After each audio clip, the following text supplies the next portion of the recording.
Hey, paisans, the time has come. On the air since 2009, the independently produced, non-FCC compliant champ of video game talk podcasting. Here comes Tiger Claw Radio. Here's your host, Critical Failure.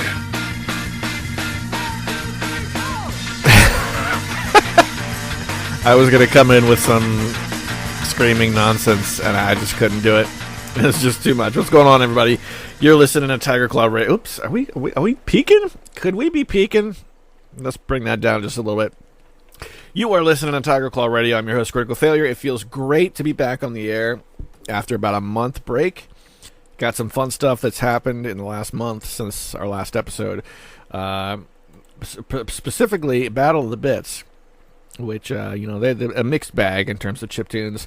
But for better or for worse, this is the cultural hub for chiptunes right now. It's not the only place to go, but they are releasing compilation albums, and Very Rare Formats 2 is one that just came out on Bandcamp, so you can go get yourself a free copy now, as long as it is the most recent album that they put out. It stays free until they do their next one, and then they put a price tag on it. Now, the last time they did a Very Rare Formats album, I really liked it, because there's no real restriction in terms of what type of track you want to make. It's just, okay, well, you got to make it with a SID sound chip, or you got to make it with something that doesn't get submitted a lot. And I think the end result ends up being really creative and some actual good tunes. I just picked this up before I started recording, so I'm going to flip through it. We're going to find an awesome track, and then we're going to do, when we come back, we're going to do, the mystery game and all that stuff that we've been having fun with. So let's see what we got here on Very Rare Formats 2. Okay, just giving these a cursory listen. The second track, almost right off the bat, kind of grabbed me. And this is called Beige Mind, and the artist is Radham Lee. Now, I wish that it said somewhere what the actual format for this track was, because I don't know. It sounds very Euro computery, like Amiga or SID sound chip or something like that. I don't know. Maybe you folks out there who are good with that sort of thing could clue me in. But anyway, this is track 2 off of Very Rare Formats 2. You're listening to Tiger Claw Radio. More when we come back.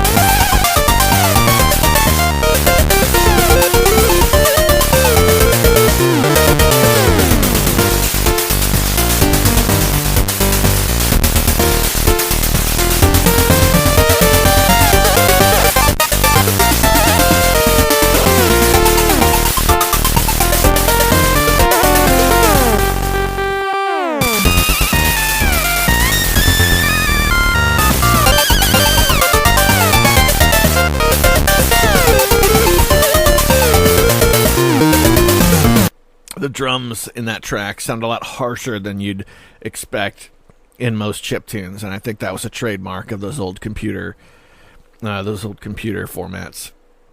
I dig it, man. I dig it, personally. That's me.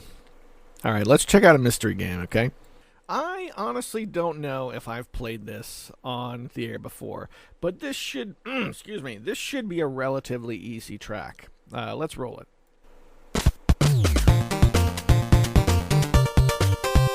What do you think? You know already?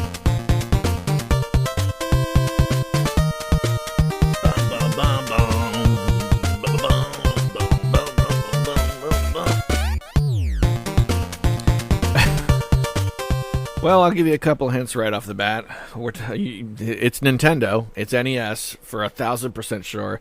And there's a distinct, sound that Konami games had in particular. Konami had an expansion chip that they would use in their games that enabled them to use instruments or instrument patterns that you couldn't get on the average NES game. And you would only find them on Konami games and also Ultra games, because if you're not familiar with the lore, the Ultra games, that actually is Konami as well. They just Nintendo would only allow companies to release 5 games a year, so they just made a second company name. There you go. So think about that for a bit, and we're going to revisit that towards the end of the show. So I got a hold of a couple of games this past week, Witch Haven and Witch Haven 2, which I picked up off of Fanatical. I made a little video about this. I had like a big splurge on Fanatical. I bought one of their bundles that was like 10 games, and then I bought like 10 mystery games along with it. So 20 new games all at once. And of those 20, there were, a small handful of actual playable games that I was interested in. And Witch Haven 1 and 2 were among them. So old first-person shooters that are, from what I understand, a couple of the first ever build engine games. So I use the word shooter kind of loosely because at least what I've played is largely melee based, and it's very much like I want to say Heretic, but probably more like Hexen, because it's melee based, Dungeons and Dragons kind of feel to it. Instead of having ammo for guns, you get bigger melee weapons, and they have a durability issue, so they'll break eventually, and you pick up new ones. And the durability sort of becomes your ammo, which is an interesting idea. I don't know, I kind of like them. The level design is pretty cool. Exploring the levels and the weapons are like weird to use. They have the big difference is like the delay when you swing a weapon. So instead of each weapon being stronger than the last with no drawbacks. Because the ammo isn't really a thing so much. If you could get the big axe, but you really got to swing that thing, so it's not the best weapon to use if you're going to face like a large room full of weaker guys. You want to switch back to that short sword because it swings faster and it does all the damage you need to kill the little guys. So it's an interesting dynamic that's not there in a modern day sort of FPS game or build engine game or anything like that. Is this cool little game. Again, very dated. We're talking about build engine games, early build engine games. So more akin to Shadow Warrior or old school Duke Nukem 3D than I would say to like a Doom or something like that. But pretty cool. One thing I noticed is that Shadow Warrior and Duke Nukem 3D both came with a level editor. They came with the build engine, and you could load all the stuff up, and you're good to go. These don't. I was flipping through the assets, and it seems like you can plug in the asset list. All the art files are there. You can plug all that in to a copy of the build engine, and then make levels for it that way. But the question is, actually, I haven't tried this yet. I want to see if you can actually launch a custom level from Witch Haven. Hang on, I'm going to go try it now. It doesn't look like it. I mean, I'd have to do some deep searching because I bet... okay, well, let me explain. When you launched a custom level in Duke Nukem 3D back in like the 90s when it came out, what you would do is run the setup utility in DOS.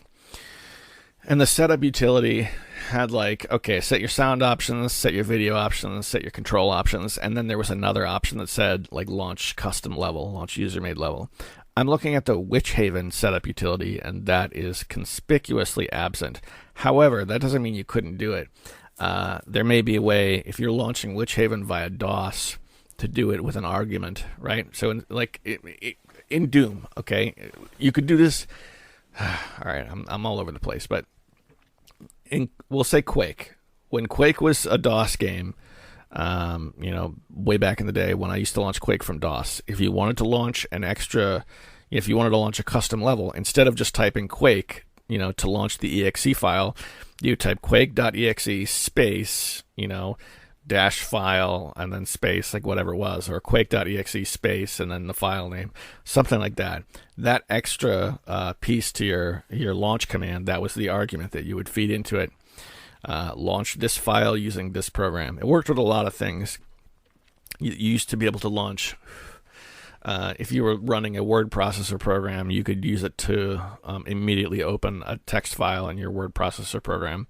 launch word.exe space readme.txt, something like that.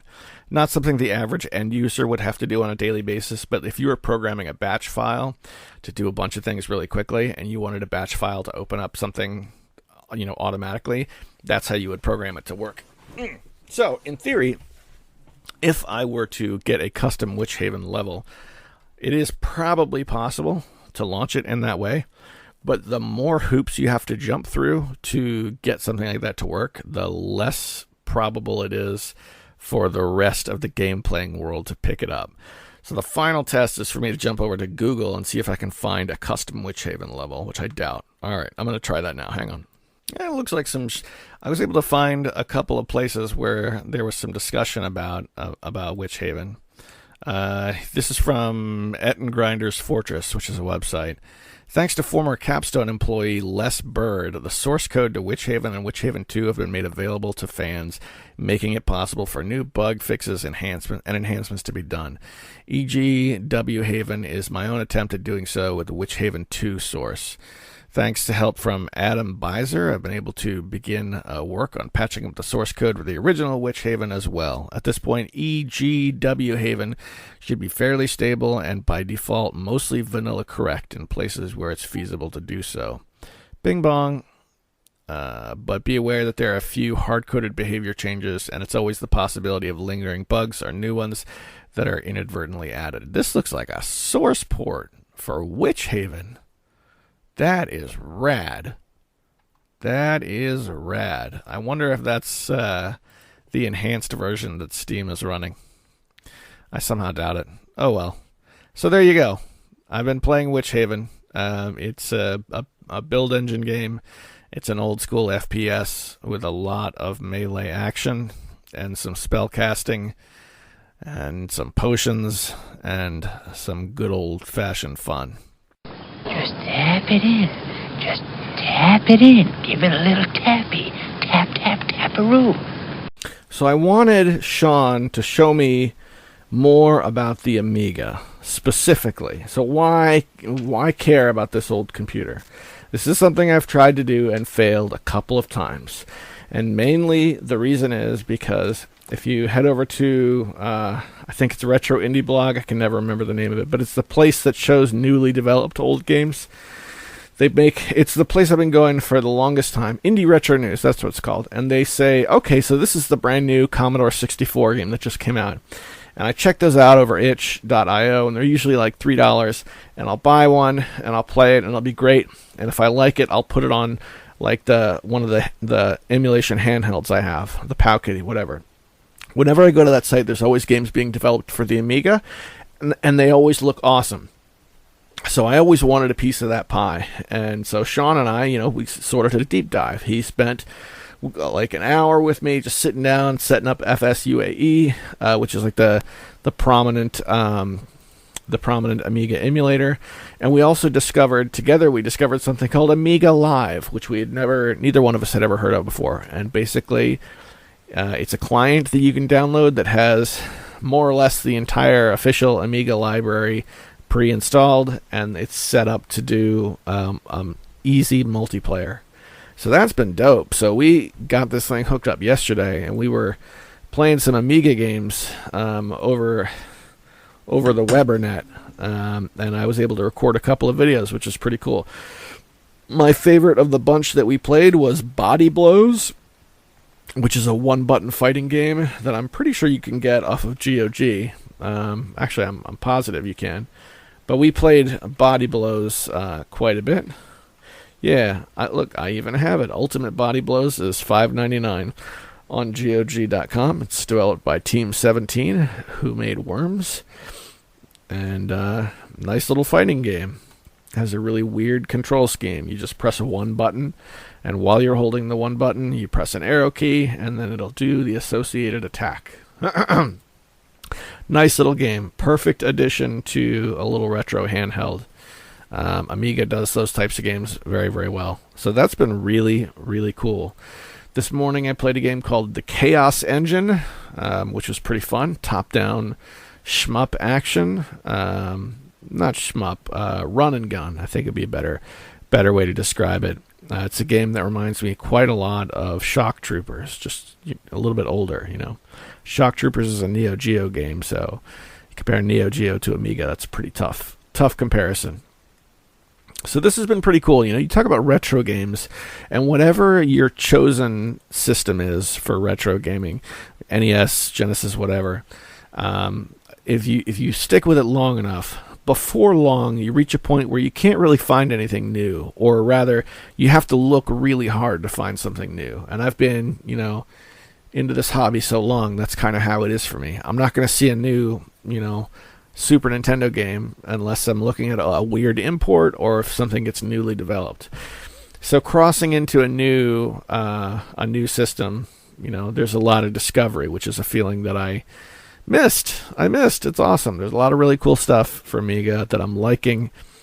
And the Chaos Engine is my pick for the week. I'll probably revisit this, and maybe in the next episode of TCR, we'll look at another one. But yeah, so there it is. And Amiga Live was the program that we've been playing multiplayer with. And also, if you're interested in the Amiga, that is bar none the easiest way to do it. Never mind playing online. Just get Amiga Live, because it comes as a single package that's all set up and ready to go.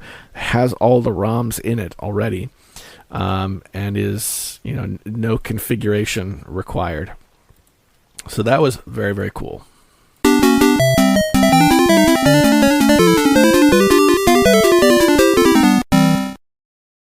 We're back on GameFAQs, GameFAQs.com. Let's look at their Friday poll.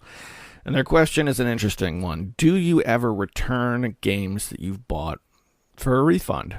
5 options. Yes, at any time a game doesn't meet my expectations. Yes, quite a few times, especially when the game is broken at launch. Yes, just once or twice, but only when the games don't work at all. I've tried but could never get a full refund. Or no, I keep every game I buy no matter how broken or bad it is.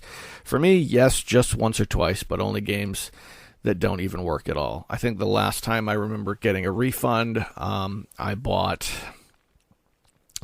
I think it was Nobunaga's Ambition, Koei's Nobunaga's Ambition, which is a Japanese language only game. And I bought it intending to use a translator, and my PC was not set up to display the Japanese language, so it was just showing squares. It wasn't actually showing the language. So I just decided to return it. And I ended up buying it again anyway, but I did but I returned it, and the return went through successfully. I've only returned like maybe 2 or 3 games through the entire time I've been on Steam, but I have done it. So for me, yes, just once or twice, but only when the games don't work at all. Let's see what people say. The vast majority, 45.67%, say no. I keep every game I buy, no matter how broken or bad it is. Second place is, my pick, once or twice, at 36%. So it's those two, very largely voted, and then all the other ones are 6%, 5%, 5%. Very few people. This is kind of shocking to me. Most people not returning their games, especially as a Steam user. That's what we gave up flash sales for, was for the ability to return things. So they couldn't, the major sales used to have flash sales every 6 hours or so. They'd rotate what was on sale. They'd give deep discounts for things. But they came to the conclusion that once they introduced refunds, it was just too much to support them. So they stopped doing them. This is one of the reasons why old Steam users will tell you that the sales are never as good as they used to be, because we used to have flash sales. And refunds are what we got in their place, which, pro-consumer is a good thing. I'm able to buy with more confidence knowing that I can refund something that doesn't work, but I miss flash sales a little bit. So what do you think? You guys ever return things? Are you the game returning kind? You the refund seeking kind? What do you think? Kalel, no. Well, we are almost at the 20-minute mark, and this is the part where I like to thank the sponsors. This is a Patreon-sponsored program, and a big thank you to everyone who was super patient this past month while I was trying to get stuff together. So if you're not familiar, the Patreon sponsors, I don't offer them a whole lot for being Patreon sponsors. I try not to put stuff that's just, I want as little as possible to be locked behind a paywall. So what do you get? What do they actually get?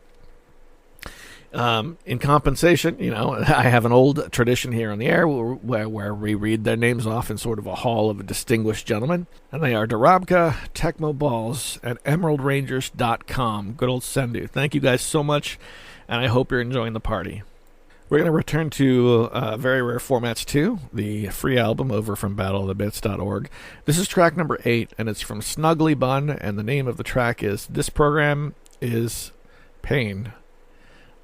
This program is pain. It somehow managed to give me an headache. Okay. I'm down. I'm down. Let's do this. You're listening to Tiger Claw Radio.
Back again in the studio.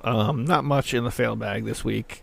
It's been about a month now, but one thing we do have is something from Hemrock, who left this in the Discord and said, what are your thoughts on the new Evercade Showcase?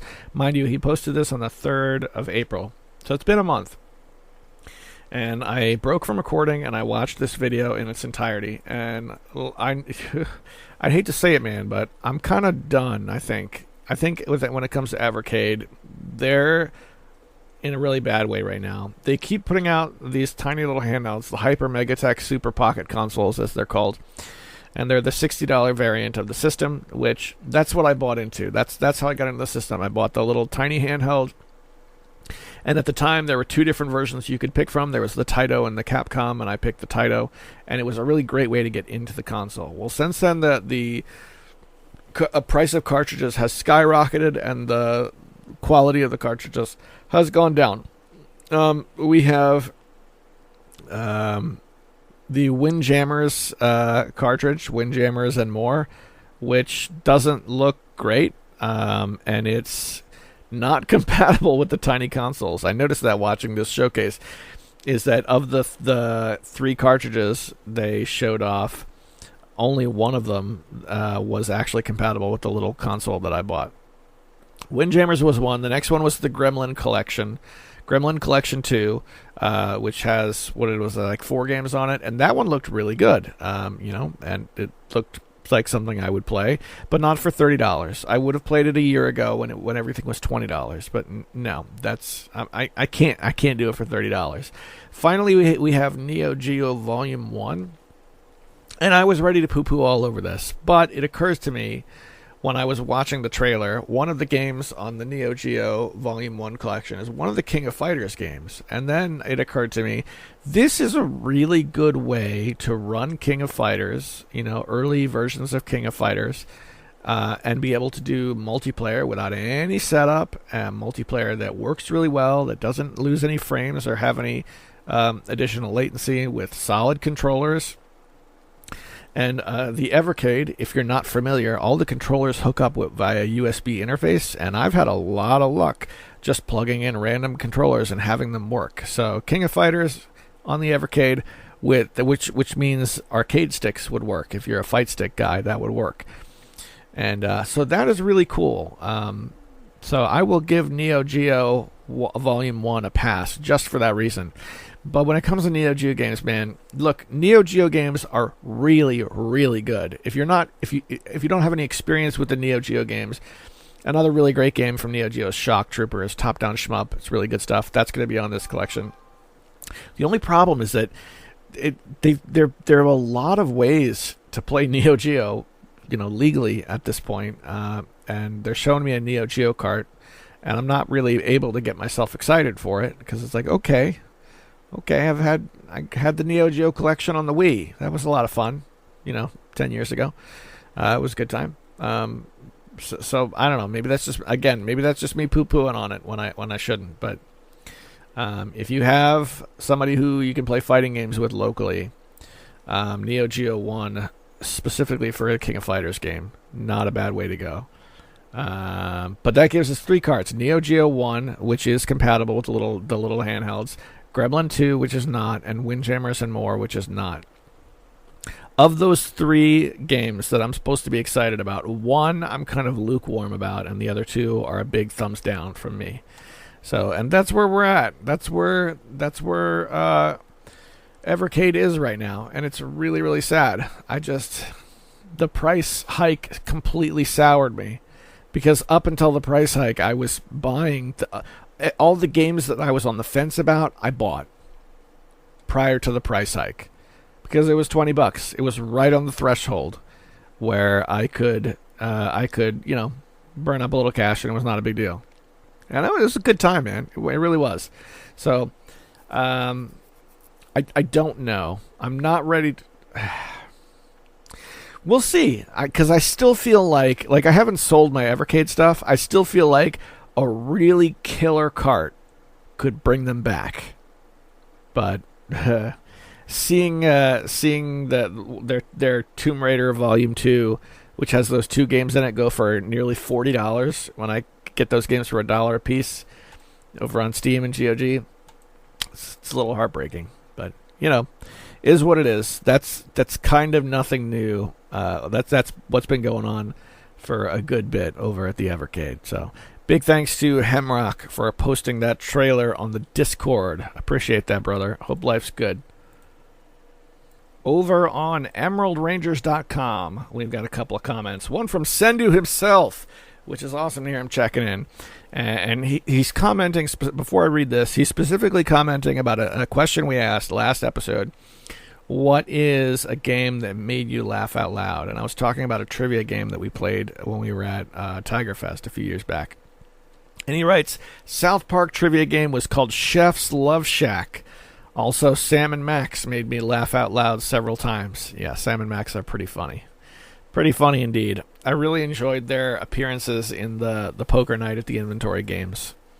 Those were my modern introduction to Sam and Max. I was familiar with them from the cartoon that they were involved in, but yeah, good stuff. Death Adder writes, he writes, Chicken Jockey. That's what he wrote. He wrote Chicken Jockey. And by the way, hot take, I took my kids to see that movie. They liked it. We all had a good time. I don't know. But yeah, I think we talked about that on the last episode. So I won't go down that road a second time. All right. So we are, I'll tell you what, let's shift gears and we're going to go back to the mystery game just for a second. What do you think? Do you know what it is? It's going to be an early show this week, so I got to blow the lid off of it here in a second. We'll let it play a little longer. This is from the map screen of Teenage Mutant Ninja Turtles. The first game, which was the worst one. I'm sorry. It was okay. Everyone likes to poo-poo on this game. I guess it was okay. It just wasn't nearly as good as TMNT 2. Oh, goodness, that was a good one. I really enjoyed the TMNT 2. We played through that one quite a lot. This one sucked, though. It was not good. Good music, though. Look, I know it's an early show this week. We're just about to hit the 30-minute mark. But we're already a day late, and I want to make sure and get this out so that TCR can make its return. Next week, we're going to have a good time. Got some good stuff set aside. And yeah, whatever it is you're facing in the meantime, I hope it goes okay for you. Take care of yourselves. I'll see you next week.